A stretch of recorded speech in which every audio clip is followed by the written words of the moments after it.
വിശുദ്ധ യോഹന്നാൻ എഴുതിയ സുവിശേഷം അധ്യായം 5 വാക്യങ്ങൾ 30 മുതൽ 38 വരെ. യേശുവിൻ്റെ സാക്ഷി. സ്വമതയാ ഒന്നും ചെയ്യാൻ എനിക്ക് സാധിക്കുകയില്ല. ഞാൻ ശ്രവിക്കുന്നത് പോലെ ഞാൻ വിധിക്കുന്നു. എൻ്റെ വിധി നീതിപൂർവകവുമാണ്. കാരണം എൻ്റെ ഇഷ്ടമല്ല, എന്നെ അയച്ചവൻ്റെ ഇഷ്ടമാണ് ഞാൻ അന്വേഷിക്കുന്നത്. ഞാൻ എന്നെക്കുറിച്ച് തന്നെ സാക്ഷ്യപ്പെടുത്തുന്നെങ്കിൽ എൻ്റെ സാക്ഷ്യം സത്യമല്ല.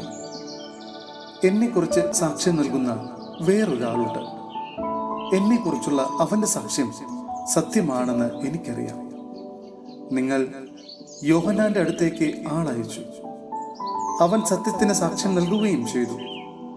ഞാൻ മനുഷ്യരുടെ സാക്ഷ്യം സ്വീകരിക്കുന്നു എന്ന് വിചാരിക്കേണ്ട. നിങ്ങൾ രക്ഷിക്കപ്പെടേണ്ടതിനാണ് ഞാൻ ഇതെല്ലാം പറയുന്നത്. കത്തിജ്വലിക്കുന്ന ഒരു വിളക്കായിരുന്നു അവൻ. അല്പസമയത്തേക്ക് അവന്റെ പ്രകാശത്തിൽ ആഹ്ലാദിക്കാൻ നിങ്ങൾ ഒരുക്കവുമായിരുന്നു. എന്നാൽ യോഹന്നാന്റേതിനേക്കാൾ വലിയ സാക്ഷ്യം എനിക്കുണ്ട്. എന്തെന്നാൽ ഞാൻ പൂർത്തിയാക്കാനായി പിതാവ് എന്നെ ഏൽപ്പിച്ച ജോലികൾ, ഞാൻ ചെയ്തുകൊണ്ടിരിക്കുന്ന ജോലികൾ തന്നെ പിതാവാണ് എന്നെ അയച്ചതെന്ന് സാക്ഷ്യപ്പെടുത്തുന്നു. എന്നെ അയച്ച പിതാവ് തന്നെ എന്നെക്കുറിച്ച് സാക്ഷ്യപ്പെടുത്തിയിരിക്കുന്നു. അവിടുത്തെ സ്വരം നിങ്ങൾ ഒരിക്കലും കേട്ടിട്ടില്ല, രൂപം കണ്ടിട്ടുമില്ല. അവിടുന്ന് അയച്ചവനെ നിങ്ങൾ വിശ്വസിക്കാത്തത് കൊണ്ട് അവിടുത്തെ വചനം നിങ്ങളിൽ വസിക്കുന്നില്ല. സഹോദരനെ, ഹെബ്രായർക്കുള്ള ലേഖനം അധ്യായം 7 വാക്യങ്ങൾ 1 മുതൽ 10 വരെ. മെൽക്കിസദേക്കിന്റെ ക്രമപ്രകാരം പുരോഹിതൻ. രാജാക്കന്മാരെ വധിച്ചതിന് ശേഷം മടങ്ങി വന്ന അബ്രാഹത്തെ കണ്ടപ്പോൾ സലേമിന്റെ രാജാവും അത്യുന്നതനായ ദൈവത്തിന്റെ പുരോഹിതനുമായ മെൽക്കിസദേക്ക് അവനെ അനുഗ്രഹിച്ചു. സകലത്തിന്റെയും ദശാംശം അബ്രാഹാം അവന് നൽകി. അവന്റെ പേരിന് ഒന്നാമത് നീതിയുടെ രാജാവെന്നും രണ്ടാമത് സലേമിന്റെ സമാധാനത്തിന്റെ രാജാവുമെന്നാണ് അർത്ഥം. അവന് പിതാവോ മാതാവോ വംശപരമ്പരയോ ഇല്ല.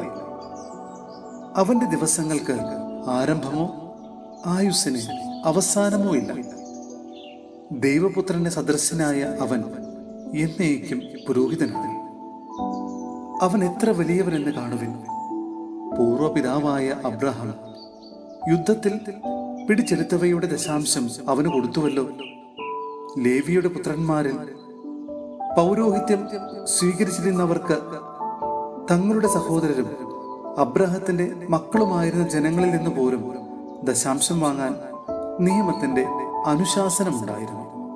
എന്നാൽ അവരുടെ വംശാവലിയിൽ പെടാതിരുന്നിട്ടും മെൽക്കിസദേക്ക് അബ്രാഹത്തിൽ നിന്ന് ദശാംശം വാങ്ങുകയും വാഗ്ദാനം സ്വീകരിച്ചിരുന്ന അബ്രാഹത്തെ അനുഗ്രഹിക്കുകയും ചെയ്തു. ചെറിയവൻ വലിയവനാൽ അനുഗ്രഹിക്കപ്പെടുന്നു, തർക്കമില്ല.